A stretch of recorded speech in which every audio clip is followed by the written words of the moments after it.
ओम शांति। गुप्त पुरुषार्थ करके जैसे ब्रह्मा बाबा ने, जैसे हमारी दादियों ने इतना गुप्त पुरुषार्थ करके अपने आप को संपन्न बना लिया। फूल खाता दादी जी ने कितना गहरा पुरुषार्थ किया, करते करते करते करते कर्मातीत बन गए। ऐसा गुप्त पुरुषार्थ था जो उन्होंने कभी भी ये नहीं महिमा स्वीकार की मैं कुछ कर रही हूँ। मैं शब्द की अविद्या दादी की वाणी में भी थी। दादी प्रकाश मणि की बात सुना रहा हूँ। कभी भी उन्होंने अपनी भाषा में भी मैं ये कह रही हूँ, मेरी ये राय है, दादी ये कह रही है, जैसे कोई थर्ड पर्सन बोल रहा है। उन्होंने मैं शब्द को समाप्त कर दिया। कभी भी कोई बात कहो, महिमा कर दो, क्या मेरी महिमा तुम करता है, बाबा कराता है। एक दिन दादी माउंट आबू जब नहीं जाती थी तबीयत के कारण, हम लोग रोज आते जाते थे, अप डाउन करते थे। शाम को जाते थे, सुबह आ जाते थे। तो एक दिन हम बैठे दादी के साथ, और दादी कहती है तुम ऊपर से आ गए इतनी जल्दी? मेरा हाँ दादी। ज्ञान सरोवर ठीक है? कहा दादी बहुत ठीक है, बिल्कुल ठीक है। पांडव भवन ठीक है, म्यूजियम में ठीक सेवाएं चल रही है, पता लगाते हो, सब जानते हो। तो मैंने कहा दादी सब ठीक चल रहा है, सब ठीक चल रहा है। अचानक मुझे कैसे ठीक चल रहा है? कैसे का जवाब मैं क्या दूं?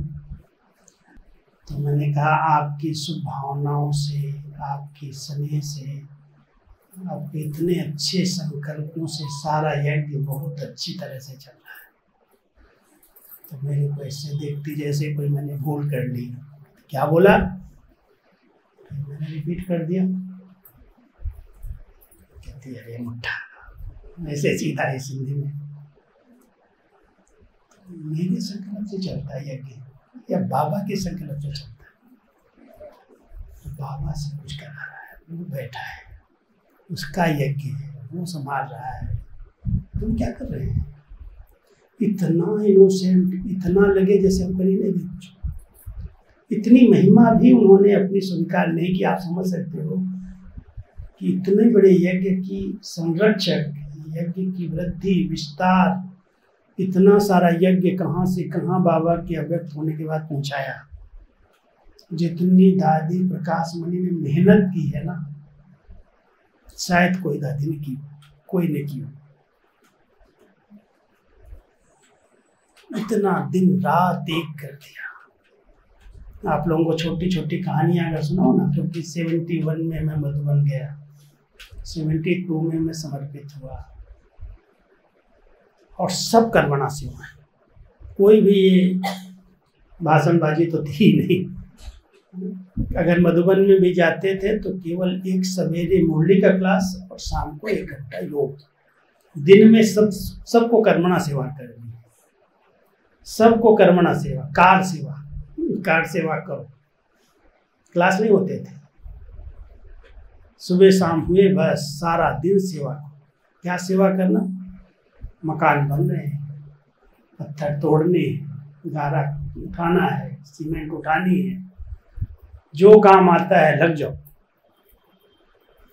दादी जी ने 71 से लेकर के लास्ट तक भी हर साल एक नए भवन का निर्माण कराया। एक नया भवन हर साल। पैसा यज्ञ में नहीं है, मांगना नहीं है किसी से, लेकिन उस यज्ञ का विस्तार होगा। जितने सब बाबा के बच्चे आएंगे, जो कुछ साकार में बाबा ने कहा है, अगर वो प्रैक्टिकल होने लगेगा तो कहाँ सब रहेंगे। तो बाबा ने कहा बच्चे एक दिन आएगा, आबू रोड से माउंट आबू तक क्यू लगेगी, हजारों बच्चे आएंगे, सारा आबू आपको हो जाएगा। तो दादी जी के अंदर वो बहुत प्लानिंग चलती थी। बाबा ने जो कहा है वो मुझे प्रैक्टिकल करना है।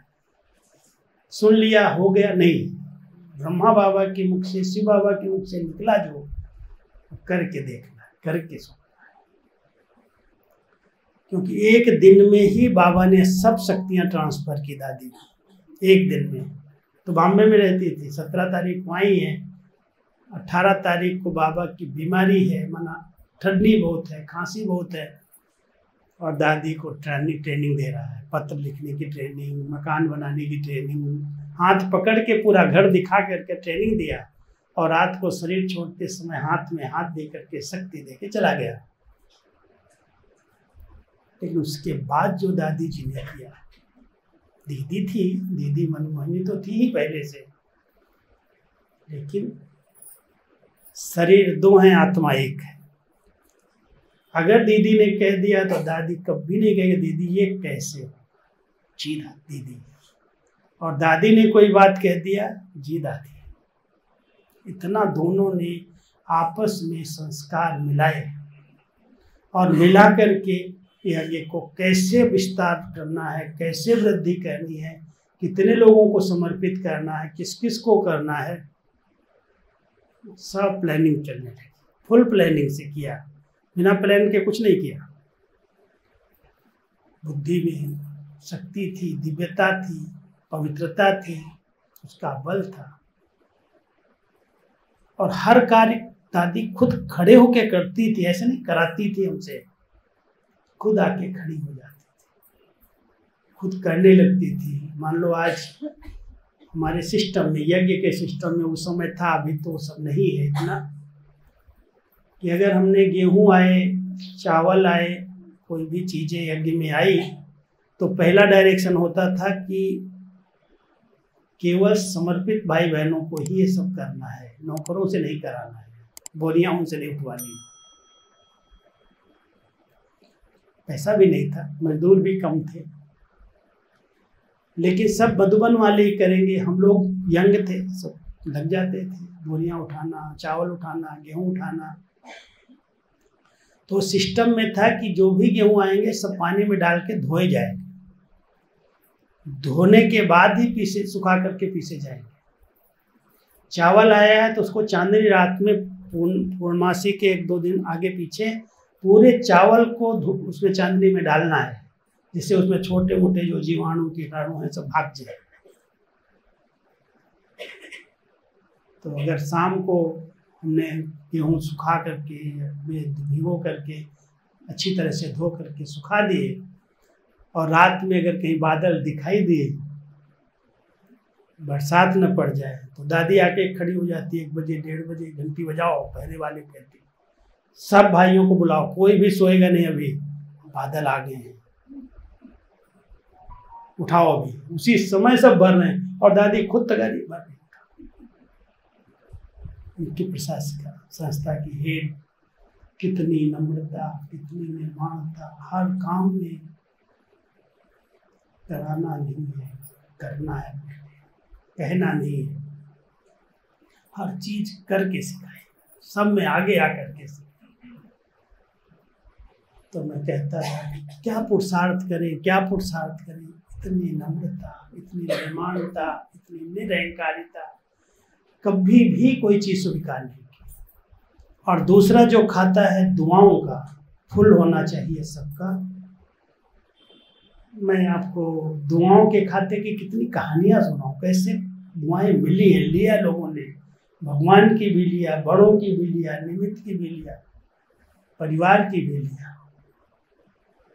जब बेगरी पाठ चल रहा था तो शायद आप लोगों ने सुना हो, हमारी दीदी जी थी ना, दीदी जी का परिवार बहुत पैसे वाला था। अब आप छोड़ के तो आ गई, दोनों बहनें और माँ, 3 जने आए थे घर से, 3 ये आए थे और 3 इनका चचेरा परिवार, वो भी तीनों निकले थे, 2 बहनें और 1 माँ। अब एक ही ज्वाइंट फैमिली से 6 बहनें घर से निकल गई, तो समाज में विरोध तो होगा, एंटी तो हो जाएंगे सब। लेकिन माँ के कारण उनके बच्चों का प्यार बहुत था, माँ गई है, माँ को कोई तकलीफ नहीं होनी चाहिए। तो दीदी की लौकिक माँ का नाम था क्वीन मदर, वो थी भी क्वीन, बिल्कुल बाबा ने नाम दिया था क्वीन, बिल्कुल राजाई जैसे संस्कार, मिलना जुलना, मुस्कुराना, सेवा करना। और सेवा क्या करती दीदी, कहती थी ए क्वीन मदर, जाओ पांडवों के कमरे में, हम लोगों के कमरे में जाओ, देखो ये लोग, उस समय हमारे कपड़े प्रेस नहीं होते थे, प्रेसिंग का सिस्टम ही नहीं था, धुल के आते थे, इनको सिखाओ प्रेस कैसे करनी है, प्रेस कैसे करनी है, प्रेस नहीं है। तो क्वीन मदर आती थी और हमारे कमरों में कहती थी निकालो कपड़े जो धुल के आए हैं, उस पर थोड़ा सा पानी का छींटा डाल करके बहुत अच्छी तरह से तह लगा करके, और फिर कहती थी तकिया के नीचे रख ले, बिस्तर गद्दे के नीचे बिछा दे, सुबह तक प्रेस हो जाएगी। वही कपड़े पहनते थे, प्रेस। तो क्वीन मदर के कारण उनके परिवार का बहुत प्यार था, क्योंकि उनका ही हॉस्पिटल जो जसलोक हॉस्पिटल है ना, क्वीन मदर के बच्चे का है, दीदी के भाई का है। तो जब बेगरी पार्ट शुरू हुआ तो उनकी भाभी को, दीदी की भाभी को पता था कि संस्था आबू आ गई है, लेकिन अभी जो भी इनका पैसा था, स्थूल था, सब खत्म हो गया है, कुछ भी इनके पास नहीं है और कोई मदद करने वाला नहीं। और बाबा इतना अपने निश्चय में बेफिक्र बादशाह, कोई से नहीं मांगना, बच्चे मर जाना लेकिन मांगना नहीं। जो बाबा है भूखा नहीं रखिएगा, लेकिन कोई से हाथ नहीं फैला। तुम्हारे पास जो धन है दान करो उसको, ज्ञान का धन है, गुणों का, शक्तियों का दान करो। लेकिन एक दिन सुबह भंडारी बहन आई, भंडारी वाली, बाबा आज क्या बनेगा? कुछ भी नहीं, 4 आना भी नहीं यज्ञ में, आज क्या बनेगा? 300-350 लोग खाने वाले, अगर आपके 2 बच्चे हों और कुछ भी ना हो तो क्या कहेंगे? क्या करें, कहाँ से लाए? और बाबा कहता था कर्ज लेना नहीं, किसी से उधार नहीं मांगना है, कर्ज तो सबसे बड़ा मर्ज है। कर्ज नहीं लेना है, मांगना नहीं है, 350 लोग खाने वाले हैं और बाबा बेफिक्र बादशाह है, क्यों चिंता नहीं? अरे बच्चे किसके हैं, वो खिलाएगा, मुझे क्या चिंता करनी। तो सवेरे सवेरे बोलने आई बहन की बाबा आज दोपहर को क्या बनेगा? बाबा ने कहा वेट एंड सी, तो ठहरो, 10-10:30 बजे पोस्ट आती है, उसके बाद आके पूछना। सवेरे बच्चों को कहो आज बाबा पहाड़ी पर सैर कराने सबको ले जाएगा, नाश्ते के समय सबको सैर कराएगा, पहाड़ पर चलेंगे। तो बाबा आगे आगे सब बहनों भाइयों को जो भी थे सबको ले गया पहाड़ पर और कहा देखो बच्चे कितने अच्छे जामुन हैं, करौंदे हैं, जितना जिसको खाना है खुलाए, खाओ, तोड़ो खाओ। तो 1-2 घंटा तो नाश्ता करा दिया फलों का। बरसात के बाद, ये बेगरी पार्ट के बात कर रहा हूँ, तो आबू में करौंदे बहुत होते थे। आए सभी थके हुए थे, बच्चे सो जाओ जा करके, थोड़ा रेस्ट करो, भोजन मिलेगा 1 बजे मिलेगा। बाबा ने किसी को महसूस होने नहीं दिया।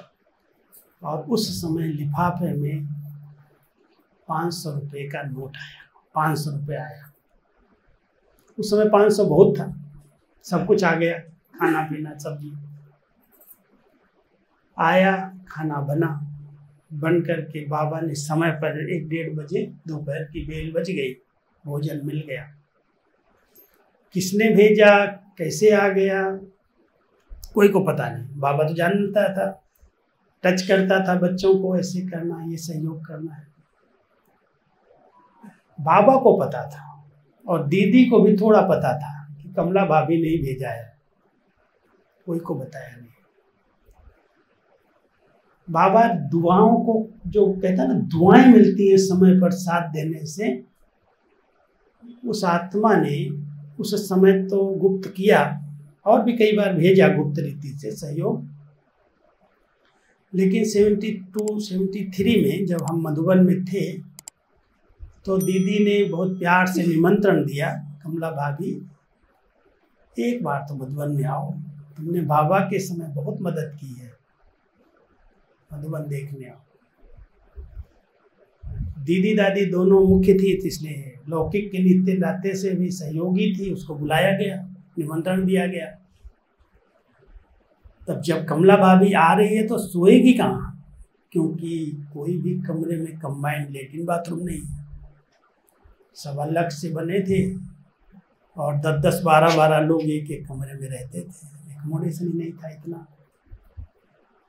पांडव भवन में हम लोग भी अगर 10-12 लोग एक साथ सोते थे, कोई पार्टी आ जाती तो दादी कहती थी भाई तुम लोग या तो दरी बिछा लो, सब उसमें 2-4 लोगों को, बाहर वालों को भी ऐड कर लो, और अगर नहीं साथ में सोना है तो तुम लोग बाहर आ जाओ, कमरा उनको दे दो। कितनी बार हम लोगों ने कमरा छोड़ा हो। पार्टी आ गई, कहाँ सोएगी, तुम बाहर आ जाओ, उनको दे दो। तो वो भी ऐसी ही हालत थी। आ गई कमला भाभी निमंत्रण लेकर, निमंत्रण पर, कहाँ सोएगी, दीदी कहे कहाँ सोएगी, ऐसा कोई कमरा ही नहीं उसके लायक, इतने रॉयल्टी से रहने वाली, इतनी पैसे वाली, बड़े घर की। तो दादी ने कहा दीदी आप चिंता क्यों करती हो, मेरा कमरा है ना। दादी के कमरे में कंबाइंड बाथरूम था। दादी ने 5 दिन के लिए अपना कमरा छोड़ दिया, मेरे कमरे में। कहाँ रहेंगी दादी, आप कहाँ रहेंगी? अरे मैं तो जनरल में सो जाऊं। 5 दिन के लिए अपना कमरा छोड़ करके जनरल में, जहाँ बहनें रहती थी 8-10, उनके बीच में रही। और लेटिन बाथरूम अलग, वो भी खुड्डी वाली होती थी उस समय, ये तो सिस्टम ही नहीं था। कहने का मेरा भाव है कि जो आत्मा समय पर यज्ञ में सहयोगी बनी, उसको बाबा ने भी रिटर्न किया और सभी निमित्त आत्माओं ने भी रिटर्न किया। ये है दुआएं लेना, ये दुआएं मिली उस आत्मा को। समय पर सहयोग से हाँ जी करके, जी जी करके जिन्होंने मदद कर दी, वो सदा के लिए भगवान को भी अपने बंधन में बांध दिया। एक और परिवार था जो हम लोगों के लिए हांगकांग में, पहले लखनऊ के थे, फिर म्यूजियम बना तो म्यूजियम में सेवाएं दी, उसके बाद वो हांगकांग चले गए। और हांगकांग में उनको एक लक्ष्य रहता था कि अगर भाई लोग समर्पित हो रहे हैं तो उनके लिए कपड़े चाहिए, उनको ड्रेसेस चाहिए। तो वो हांगकांग से बहुत अच्छे टेरी काट के कुर्ते, शर्ट, पैंट, बहुत अच्छी रॉयल होती, सेकेंड हैंड ही होगी लेकिन अच्छी तरह से उसको धो करके सब सेट करके, और हम सब भाइयों को वो ड्रेस मिलती थी और हम सब कलर ड्रेस में रहते थे। बहनों के लिए सफ़ेद ड्रेस कंपलसरी थी, लेकिन भाइयों के लिए इतना कपड़े नहीं हैं, इसलिए सबको पैंट सूट मिल जाती थी। तो हम सबको 5-5, 6-6 जोड़ी पैंट सूट मिले हुए थे, टेरी काट के, कलर वाले थे, अधिकतर कलर ही थे। कलर छूटेगा कैसे इनसे, भगवान ही छुड़ाना पड़ेगा। तो क्या हुआ, जब सेवाएं शुरू हुई ना, बिहार से कुछ मारवाड़ी माताएं बाबा से मिलने आने लगी, अव्यक्त बाबा से। जितनी सिस्टम शुरू हुई यज्ञ के अंदर, उन माताओं ने कई सिस्टम शुरू कराई है। ये मर्जी व भोग की सिस्टम है, या हमारी सफ़ेद ड्रेस हुई उसके कारण। तो माताएं क्या करती थी, शायद मारवाड़ियों में सिस्टम होगी, बाहर नहीं खाना है तो अपने साथ खूब खाना लेकर के चलना, हर प्रकार की पूड़ी, पकौड़ा, कचौड़ी जो भी बनानी है वो लेके आती, ट्रेन में खाती, अभी भी करती है। लेकिन जो बच जाता है वो फेंकेंगे कैसे, तो सोचती थी यहाँ जो नौकर चाकर हैं उनको हम दे दें, नौकर तो कोई थे ही नहीं। और जो कारपेंटरी में अपने भाई काम करते थे वो लगते भी ऐसे थे, क्योंकि ड्रेस ऐसी कलर वाली थी, तो समझती थी ये तो नौकर ही होंगे, और कोई को नहीं देती थी।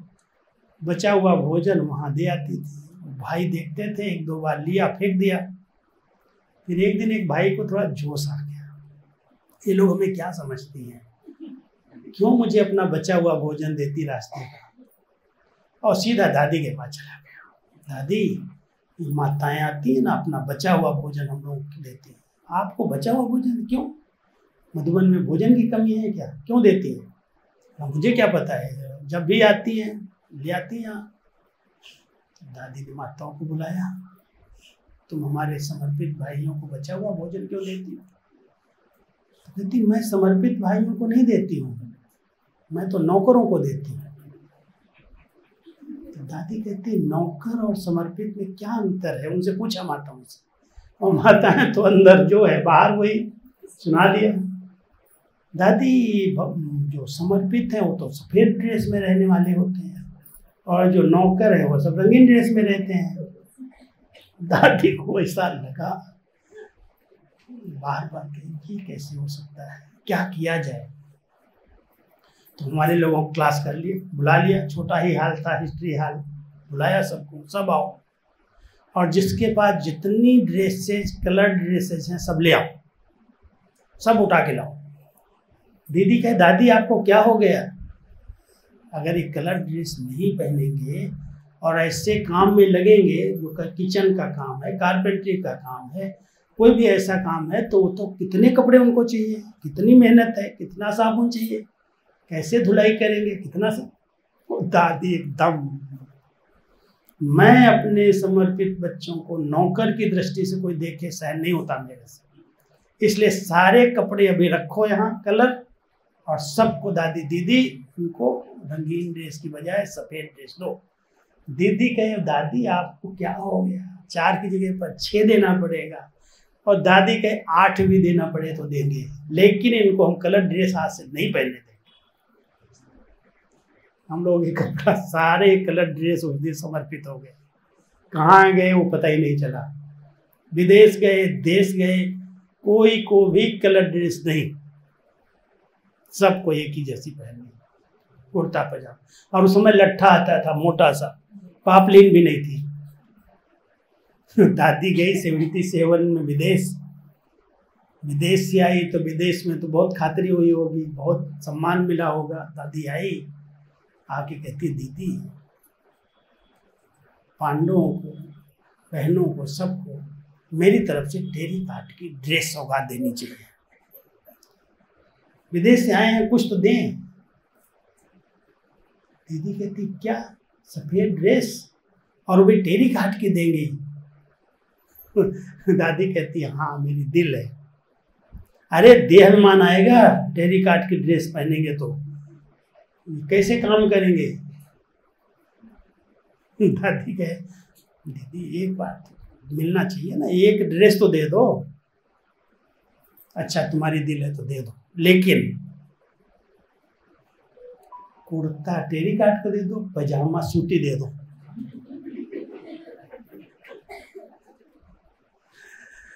ऐसी ऐसी रमणीक बातें यज्ञ की क्या मैं आपको बताऊं, बिगड़ी पार्ट कोई भी चीजें ऐसी है ही नहीं। लेकिन दीदी दादी की जो जोड़ी थी ना, एक ने कहा दूसरे ने माना, दिया सबको ड्रेस, लेकिन देने के बाद एक सूती एक टेडी काट मिला, तो जो समझदार अपने हम दोस्ती में थे तो बदल लिया लोगों, आप सूती बनवा लो, हम टेडी काट बनवा लेंगे। शुरुआत हो गई। ऐसे दीदी दादी ने यज्ञ को कैसे संभाला, कैसे सबकी दुआएं ली, इतनी दुआएं जमा कर ली। लास्ट में जब पेपर आया शरीर का, और कोई पेपर तो इतने नहीं आए, यज्ञ के अंदर आए, लेकिन उनको खेल खेल में पार कर दिया, बाबा साथ है हो जाएगा। लेकिन जब शरीर का पेपर आया तो शरीर के पेपर की कहानी सुनाता हूँ। दादी भी बीमार, दादी को भी ये पेपर आया। जानकी दादी ने तो बहुत हल्के रीति से पार कर दिया, लेकिन इन दोनों के आगे बहुत बड़ा पेपर था। तो जब बड़ी दादी बीमार पड़ी तो बॉम्बे से ऑपरेशन किया, उसके बाद लेके आए। जब लेके आए तो मैं बहुत पहुंच गया दादी के पास। क्यों पहुंचा? कहा दादी 2 साल हो गए, 5, 6, 7 में शरीर छोड़ा। मैंने कहा 2 साल हो गए और मैं आपकी तरफ से पत्र लिखता हूँ। पहले आप पढ़ती थी, लिखाती थी, उसके बाद मैंने जब लिखा तो उसको पास करती थी। अभी आप कुछ भी नहीं करते और हमको कहते हैं हमारी तरफ से पत्र लिखो। कब तक मैं प्रकाश मणि बन के पत्र लिखूंगा? मैं नहीं लिखूंगा, मुझे दिल खाती है। बहुत प्यार किया, बहुत प्यार। अरे तुम इतना अच्छा लिखता है, दादी ने तो तुमको सिखाया है, तुमने दादी के साथ इतना समय सीखा है, तुम लिखो मेरे नाम से, मैं छुट्टी देती हूँ। मैं थोड़ा सा ऐसे बैठा था, गुलजार दादी आ गई सामने, हंसते हुए रमणीकता से आई। आज क्या दोनों बहुत गहरी बातें कर रहे हो? हम दो ही जने थे। दादी बिस्तर पर ऐसे थी, थोड़ा ऐसे उठा देते ना वो बिस्तर हॉस्पिटल वाला, ऐसे ऐसे, और मैं साथ सामने बैठा था। तो गुलजार दादी जब बोली तो दादी कहती है, देखो दादी इतना अच्छा पत्र लिखता है, दादी की तरफ से निश्चिंत करके सबको रखा है, और आज कहता है आप लिखाओगी तो मैं लिखूंगा, नहीं तो नहीं लिखूंगा। इसको समझाओ। अरे जितना अच्छा लिखता है, लिखने जैसे लिखता है लिखता रहे। अब गुलजार दादी ने बहुत प्यार से दादी की तरफ बोला, मुस्कुराते हंसते हुए, दादी कहता तो ये ठीक है, लिखाना चाहिए आपको, क्या करेंगे।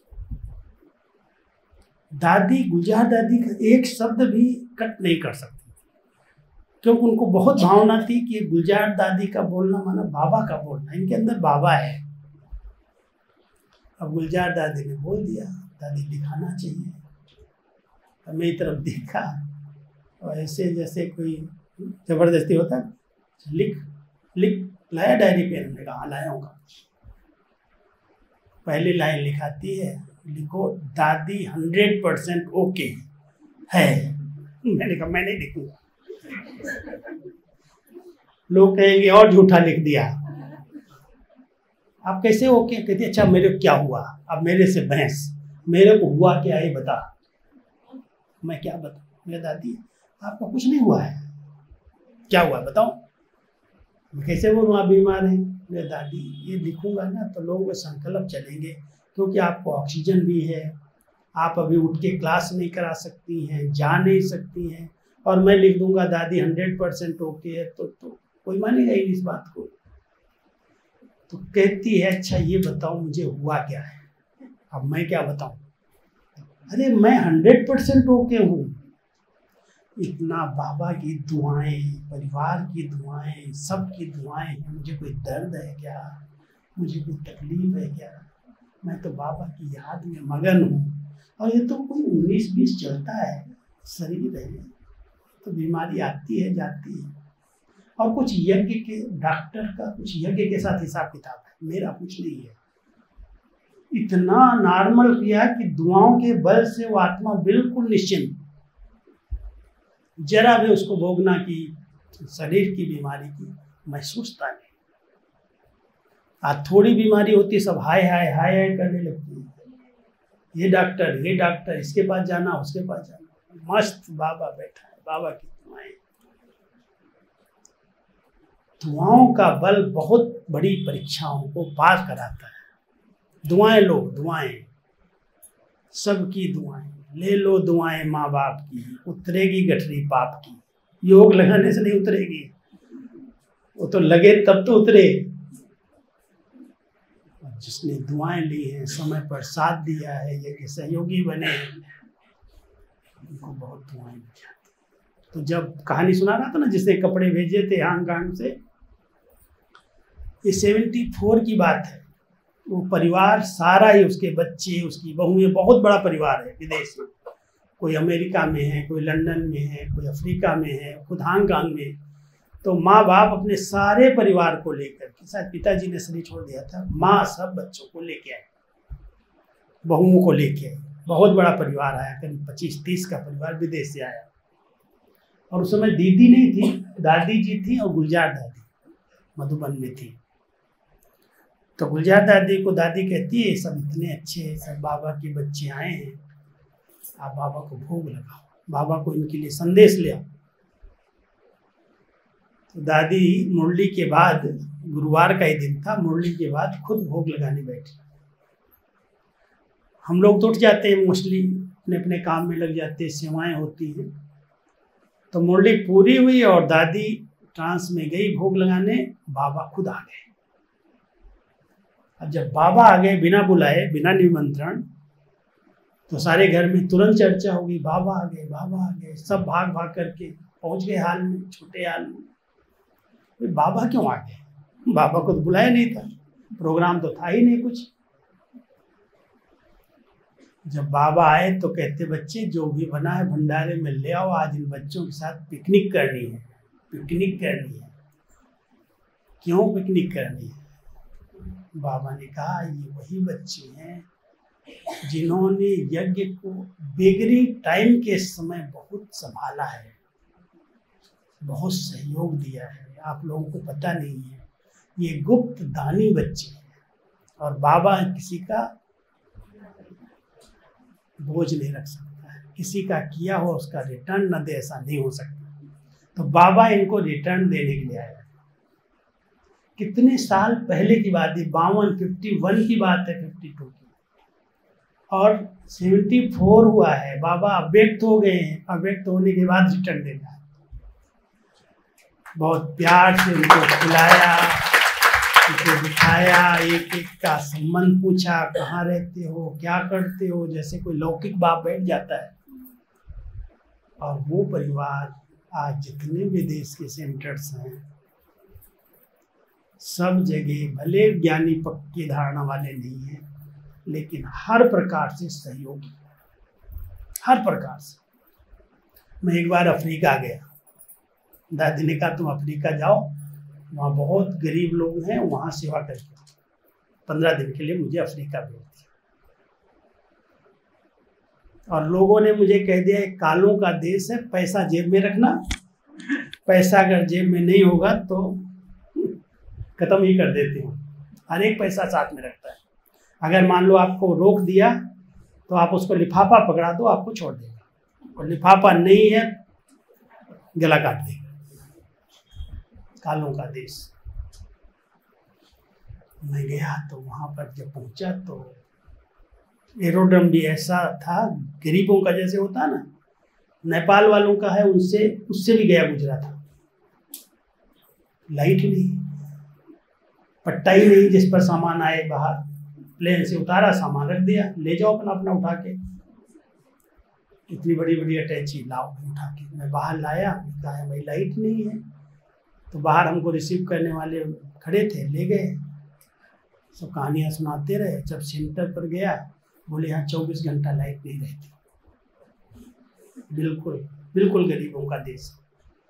और मैं सेंटर पर गया तो क्या चकाचक, सब लाइटें जल रही हैं, एसी चल रहे हैं, गर्मी बहुत थी। तुमने कहा ये कैसे हो सकता है? आपके तो लाइट नहीं है, अपने सेंटर पर तो 1 मिनट लाइट ही नहीं जा रही है, सब काम चल रहे हैं। तो कहते हैं ये बाबा की 2 माताएं हैं उस समय की। जब बेगरी पार्ट शुरू हुआ था तो कईयों ने कहा ना, मैं जाऊंगी, मैं कमा के आऊंगी, मैं करूंगी। तो माया तो खा गई इनको।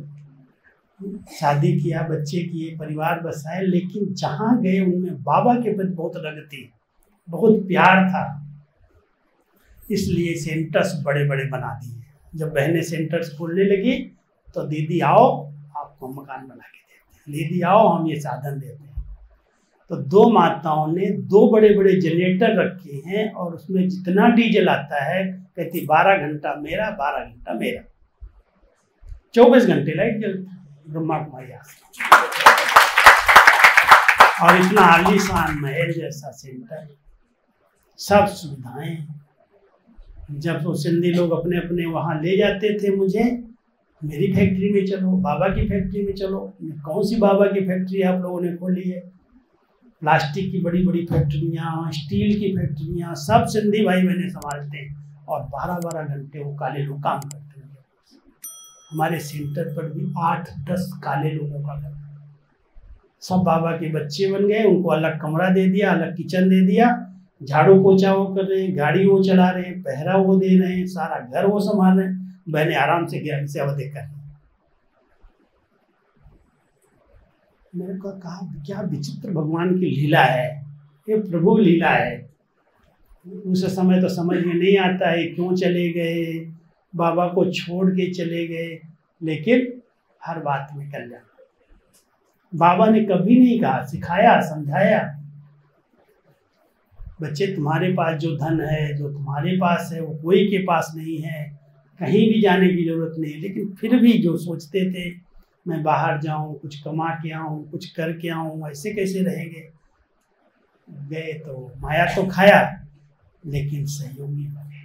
जितने भी देश के सेंटर्स एक साल में खुल गए, 72 में गए हैं, 71 में, और 72 में अमेरिका में, हांगकांग में, ऑस्ट्रेलिया में, लंदन में, सब जगह सेंटर खुल गए एक साल के अंदर। कैसे खुले?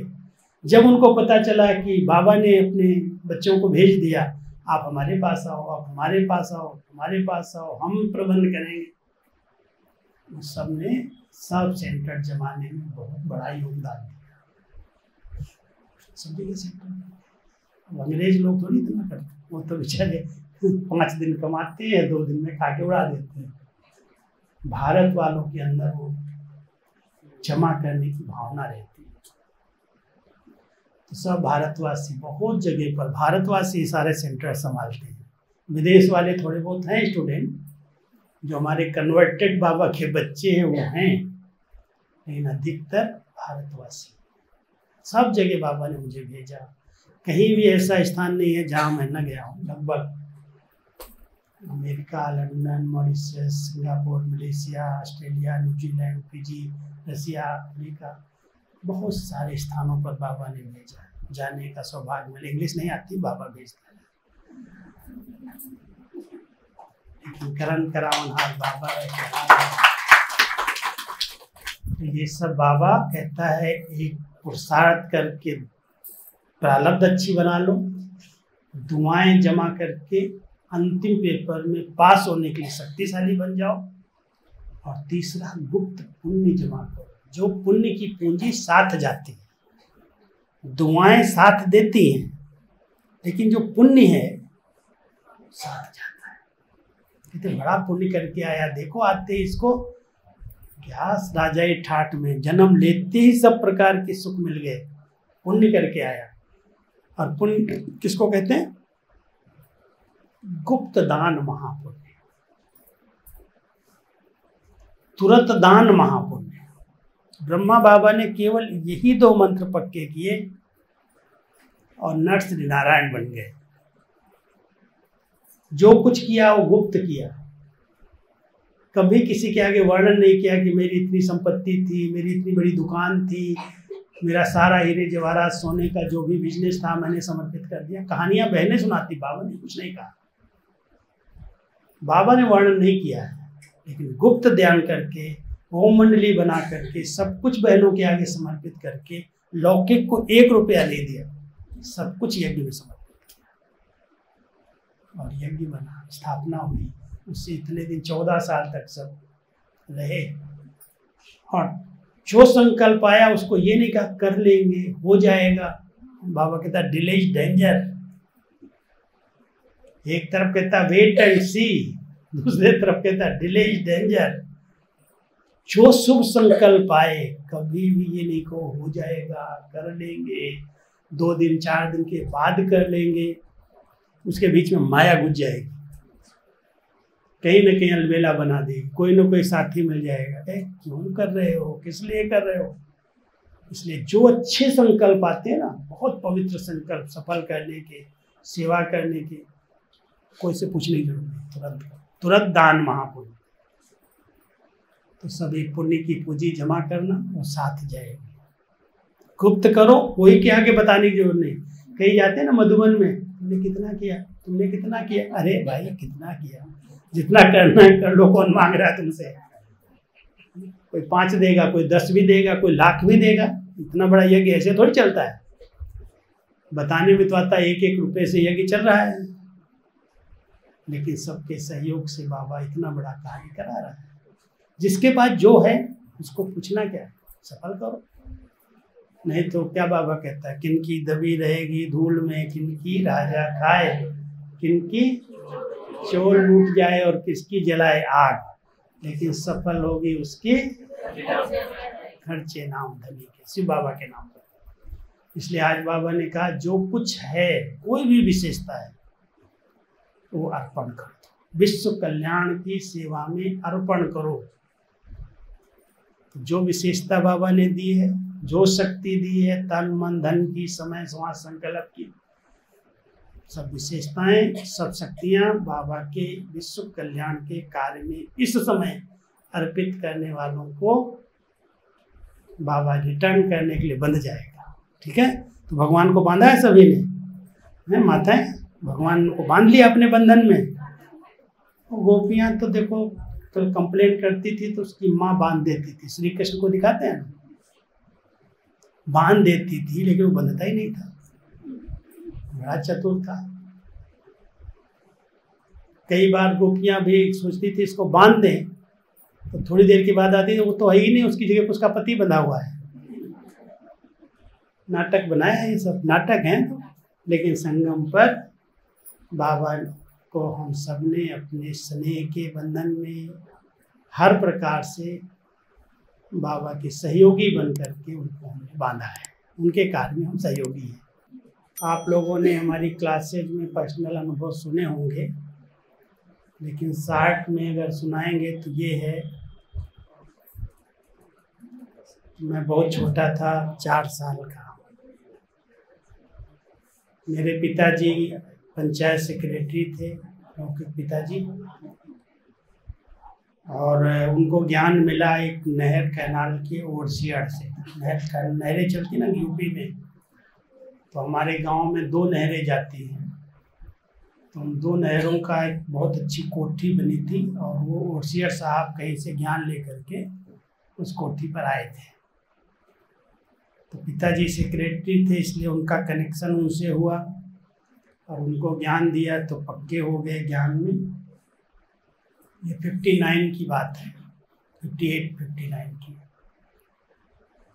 तो मम्मा उस समय कानपुर में आई थी, और जब मम्मा जाती थी तो और कोई सेवाएं तो ज़्यादा थी नहीं, तो बाबा सब दादियों को भेज देता था, जाओ सब सेवा करके आओ। तो कानपुर में 35 दादियाँ मम्मा के साथ आई थी। पिताजी और ओवरसियर साहब गए, बड़े प्यार से बोला, मम्मा हमारा यहाँ गांव है, आपको वहाँ चलना है। मम्मा हाँ कर लिया, लेकिन वहाँ कोई व्यवस्था ही नहीं थी, न बिजली न लेट्रिन बाथरूम, घर में बनाने नहीं देते लोग। कहाँ रहेंगी, क्या करेंगी, कैसे रहेंगी? तो उनके लिए टेम्परेरी 3 सीट मंगा कर के लेट्रिन बाथरूम बनाई, गैस का प्रबंध, लाइट का प्रबंध किया, और वहाँ कोठी पर रखा। 35 बैलगाड़ियाँ सजाई दादियों के लिए अलग अलग, और उसी समय मम्मा को दादियों को बैलगाड़ी से घुमाया।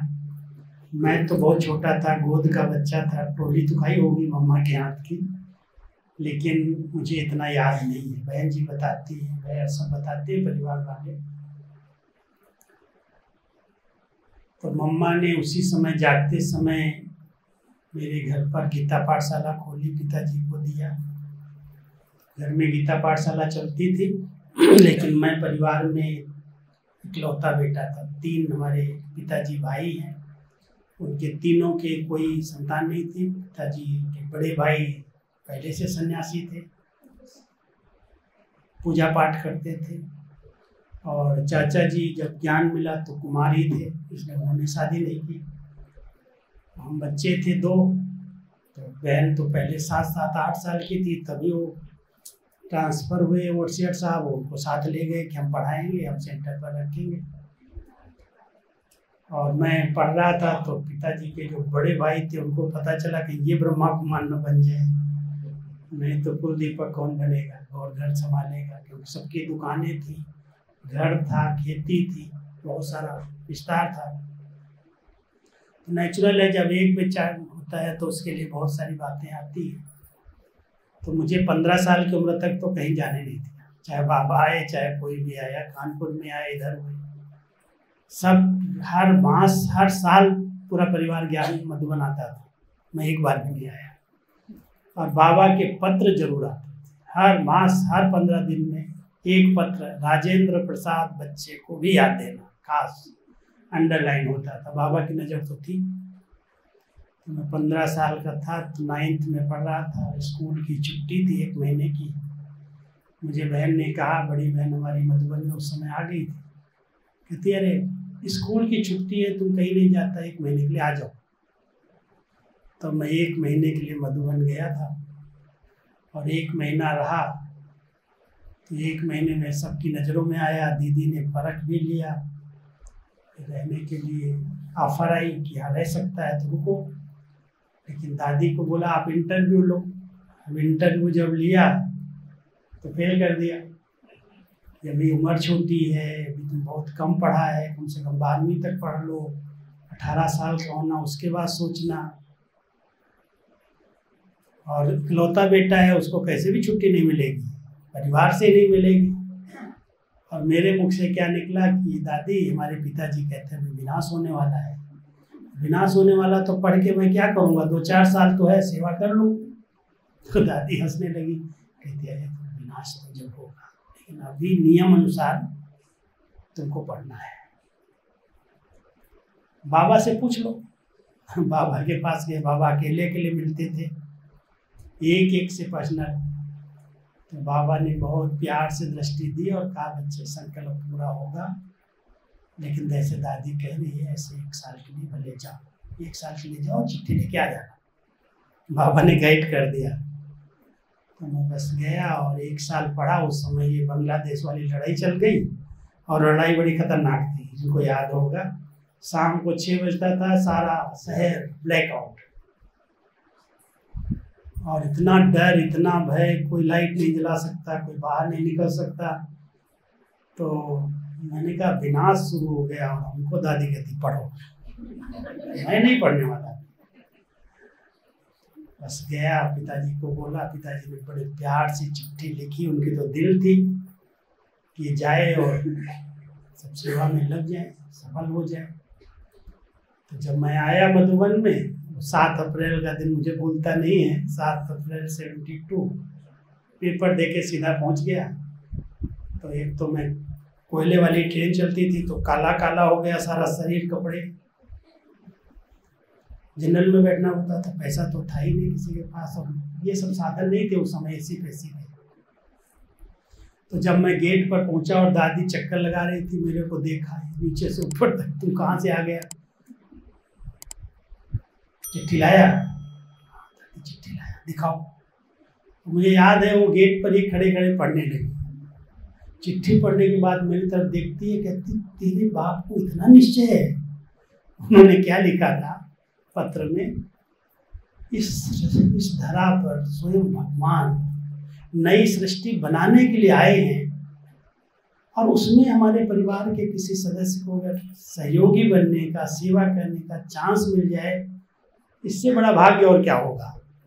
और दादी आगे लिख दिया, दीदी दादी हो सके तो मुझे भी समर्पित करा लेना, मैं भी समर्पित होना चाहता। बस दादी ने वो पत्र पढ़ा, मेरे को तुरंत कहा जाओ, एक माता जी हैं आवास निवास संभालती, उनके साथ रहो, उनके साथ सेवा करो। गया, बस 72 से रह गया।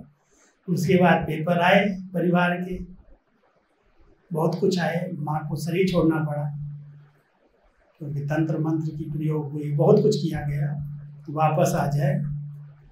लेकिन बाबा जिसका रक्षक है, बाबा जिसके साथ है, उसका क्या कोई कर सकता है।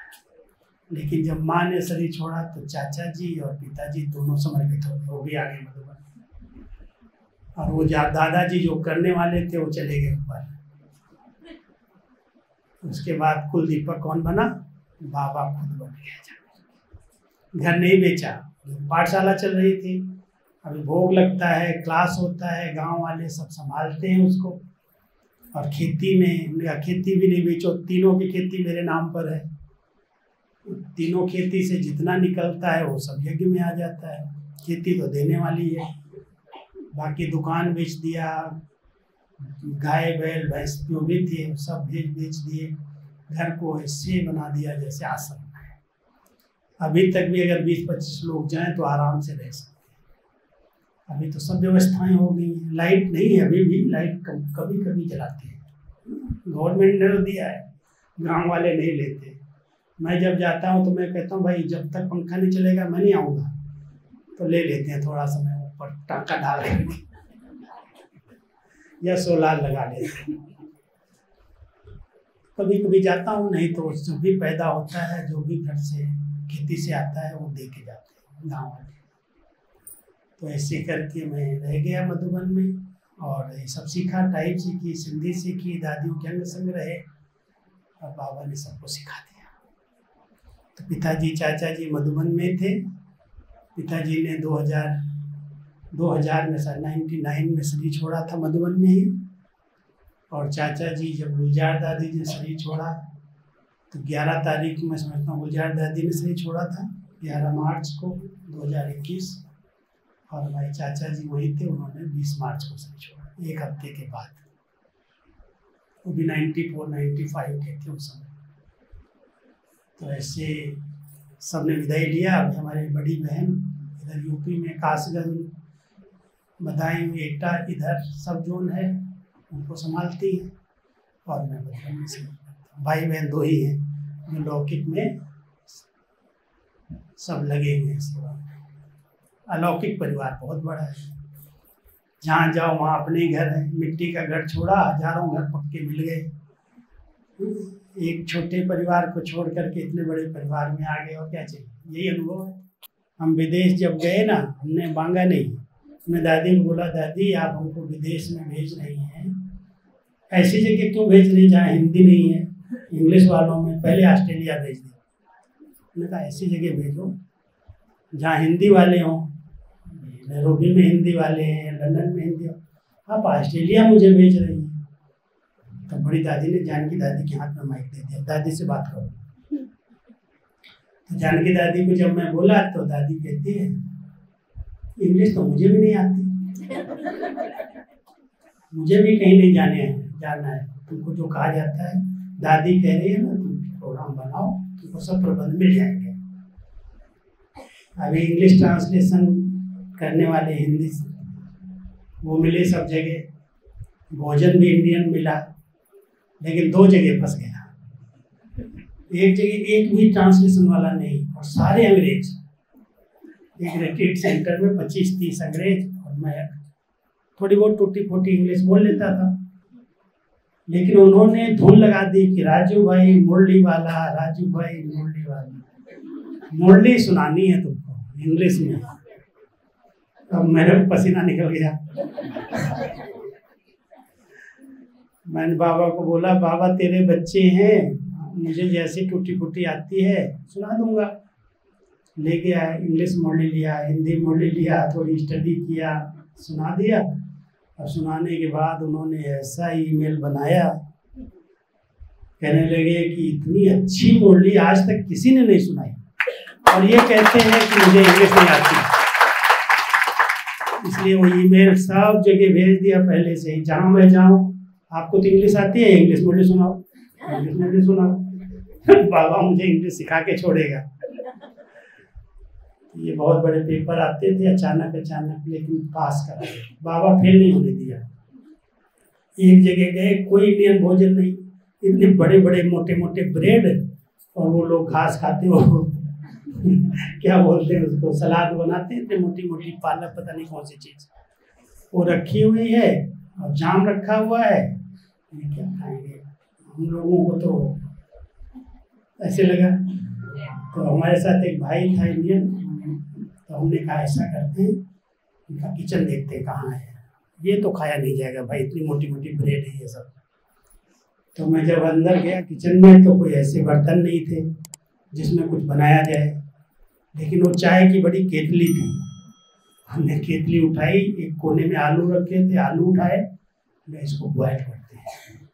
तो आलू बॉयल किया, आलू बॉयल हो गए तो उनको लिया, अलग किया, उसमें तेल डाला, आटा गूंदा, आटा तो था, पूरी बनाई।